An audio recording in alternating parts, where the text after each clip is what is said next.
Hi, welcome to part 2 of the business plan guide. So, as previously mentioned in the last video, if you haven't already got this business plan, sign up to the newsletter and I'll send you a free copy of this. And the newsletter, I'll probably send out other things of a similar sort of interest to you. Similar sort of things to help you kind of organise yourself as a working business, how to monetize, and things on kind of writing for commercial kind of endeavours for an audience. And I'm thinking I might put out a few kind of stems and stuff to help people who are developing their sort of songwriting skills. We'll see how well people take up on that. But anyway, back to the business plan. I've got it up on my screen here, so I keep looking away to check where I'm at. So we're on part 5, market research. And again, this is writing this for an unknown person, so it could be for me, although I think it's better to write it for someone who doesn't know the industry, and this section in particular, because for me you might just say, well, I'm writing for the shoegazer, shoegazing isn't a thing anymore, I'm writing it for math prog rock audiences. Okay, I know what that means, but enlighten the reader on this. So really nail down who that audience is. Where are they? If you're talking about a particular genre of music, where are those audiences? Where do you find them? So we talk about getting some stats and figures. So if you're talking about setting up, I've used the previous example of if you're wanting to be the main person producing and mixing hip hop in your local scene, how are you going about getting a authority as that person? So you want to be going to the gigs, seeing who else is playing, check out the numbers, how many people attend these gigs, what's the online activity like, how many people are actually engaging, can you get any kind of figures to back this up? Facebook data is very useful. As the industry is doing now, you should too, don't base things entirely upon likes, look for engagement. If you say you want to be leading a hip-hop community in your local area, and you go online and you look at your kind of local artists that you think, I could cater to them, and they don't have engagement, there's going to be an issue there, because these artists are potentially, they're not selling, and if they're not selling, they're probably not going to invest, and they're not going to invest in your studio to record in. On the other hand, that's an opportunity. If there are artists out there, if there is a potential audience and they're not linking up, perhaps it's your job to put those links together, organising social events that brings that community together, and then saying, hey, here's an audience, here's an artist, you need a product to sell, come to my studio and I'll record you. Likewise, if you're talking about that you're writing, if you're that hip-hop artist, who is your audience, who are you aiming for, and gathering that data. So if you're doing gigs, how big are the crowds? How many of them are coming to see you? How often do you gig? How far away do you gig? Do you go down, to your local capital and find that you don't have anyone there? Right. So there might be a case of researching similar acts and saying, okay, well, these acts do get an audience. How are they getting an audience? How are you in your business going to access that audience? Collaboration, by the way. On the other hand, a completely different thing altogether.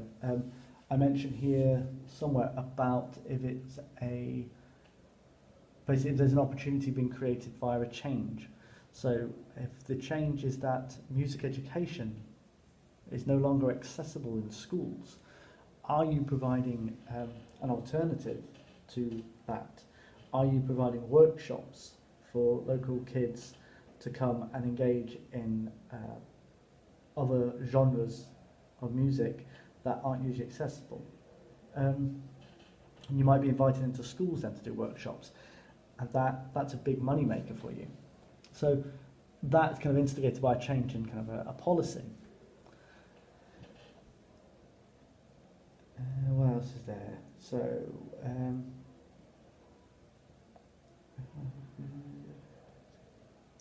definitely, talking about community, it's all about community. You need people to kind of drive this. surveys are great. You might feel, I work in academia. I'm in the university right now, and we do surveys for all sorts of stuff and interviews. But you might feel, it's not something you do. You just feel like you know your audience, but it can be very useful. A simple survey monkey put out to gather up some sort of data with a little bit of distance from you personally. They're not going to, hopefully they're not going to lie to you. You get some objective data. If you can get a good number, a survey needs to be fairly broad to give a good generalized feeling.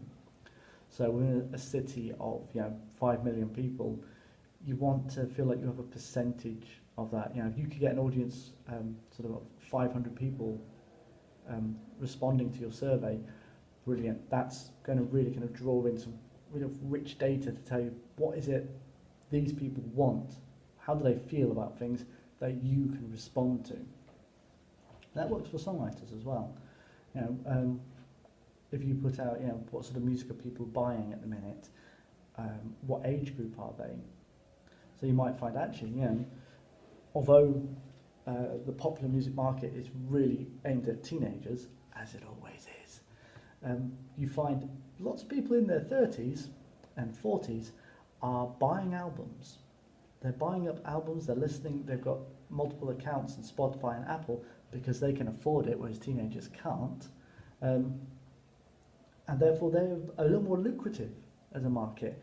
And you might be doing easy listening to music, which doesn't appeal to a teenage market. Well, go for that older market. They've got the money, and they are buying music. They might not be consuming music as vivaciously as the young teenage market, but they are buying music and they've got money to spend. They'll probably come to, they'll probably come to nicer gigs, so you can charge a little more. You can make a bit more of a experience of your gig because you'll be having higher paid audiences coming in to it. So competitors. There is going to be competition.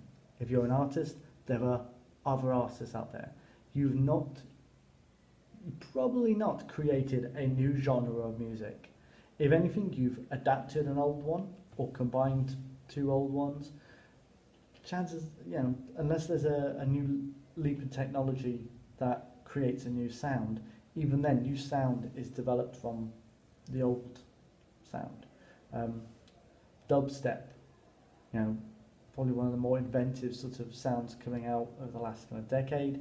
It still uses a lot of principles of dance music that went before. It wasn't that revolutionary that we couldn't recognise it. So the chances are you're doing something and there are other people doing it. Not a bad thing. It means that what you're doing has got some value because other people are doing it as well and they're selling and they're making money. So you can too. Studios. I don't know a city that doesn't have a music studio in it.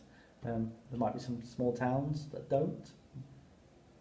I should imagine there are villages that don't have studios, and if probably wouldn't have the local market to sell that to. But there is always going to be a competitor out there. So who are these people? What is it they do well? What are they doing that's making them successful? And what is it that they are doing not as well, that you could do better?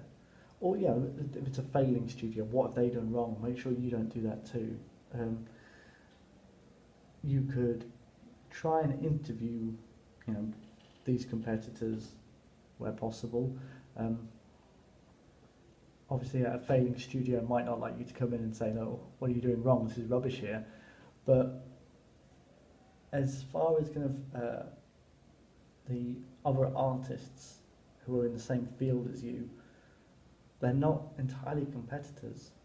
And as I go on to say, these are also your collaborators, they're your partners, they're your colleagues. We're not in a business here, but we're all working freelance. We're all fighting for our kind of income. And let's not fight with each other. Our colleagues can offer us a lot of support. We could be doing gigs together. We could be co-writing stuff. We could be recommending venues in other cities, hooking each other up with other artists to collaborate with, and sharing our audiences and our experiences. There's a lot we can do to support one another, and you'll notice that any kind of scene that is successful, that grows, is grown out of a group of people who do support each other, and help each other grow. They compete with each other. They push one another to be slightly better than the next. If I wanted to go a bit sort of old school, talking about the Beatles competing with the Beach Boys. And the Beatles make Rubber Soul, and the Beach Boys go, "Oh, that's an amazing album. We need to do something better." So they release Pet Sounds, and the Beatles go, "Oh, that's an amazing album. We need to do one better." And they release Revolver. So they're pushing each other. I mean, across Atlantic there, but you write a great song, someone else goes, "Oh, they wrote a hit. Now I'm going to write a bigger hit," and then you're like, "Oh, that's better than our last song. We need to go one up." And your audiences, you've got a shared audience. They're going nuts, thinking, "Oh my God, this thing's escalating." You're creating a real scene and a buzz there. So support one another. I'm almost tempted to change that from competitors to colleagues, but let's leave it as competitors because we need to think about strengths and weaknesses and how we capitalise on that. So what are your revenue streams? This I've not written a lot on here because it's complex. Not knowing what you are going to be writing about for your business means it's very difficult for me to cover all the aspects that you could be doing. But think about your royalty streams. So you're looking at your performing rights, your mechanical rights, neighbouring rights, and make sure that you're registered for your appropriate collection society, your PRO. Make sure you're registered. Make sure you've got all your details filled in. Make sure that all the works that you perform or have released are filled in on all of those kind of bodies so that your rights have been collected. Are you licensing your music? Do you know how much you need to charge for your licenses? What are the rights? Are they exclusive? Are they non-exclusive? What territories do they cover? What the size of the audience that you're licensing for? Who are you operating your licenses through, if any, through anyone? You might do your licensing, through a handshake deals one-to-one, or you might be using a service provider like Audio Jungle and directing people to that. If you're setting up a studio, obviously your first protocol is to be bringing people into your studio to record their songs. But what are other things that you can do? I know a local studio who have kind of these recording sessions for hen and stag parties where they come in and record kind of karaoke versions of songs that they love. Or they have children's parties where, they come in, they just record songs. It's not, the higher artistic value that we kind of look for with releasing, the next big thing, but it brings in money, and don't feel it's a kind of a belittling of your dream. These people who come in and spend their money, doing this, it's a great event for them. They enjoy it, they love it, and you're providing them with this great experience. So that's a good thing. And that great experience they have, they then go out and say, "Hey, we had a great time. We recorded in the studio. It's really nice. Oh, it's beautiful. They looked after us, and we got to record this song, and it sounded amazing. They actually made me sound like a good singer." That stuff. Good word of mouth. That's going to help. It might only bring in 1 in every 100 clients who might say, "Hey, a friend of mine recorded at his stag do at your place, and I thought it sounded great, so I thought I'd come and try you guys out." Brilliant. It's still going to. The important thing is it brings in money. You can charge a decent premium for that, and it keeps you paying for the electric for your studio. There we go. There's just so many things you could be doing in here. I've even put in busking, and I'm not thinking about you go out and get a couple of pennies. There are people who busk and make some good. Oh, my light's going up. There are people who go out and busk and make good money out of this. And if you are making 60 quid in a morning from busking, include that in here. So I'm going to switch the lights back on.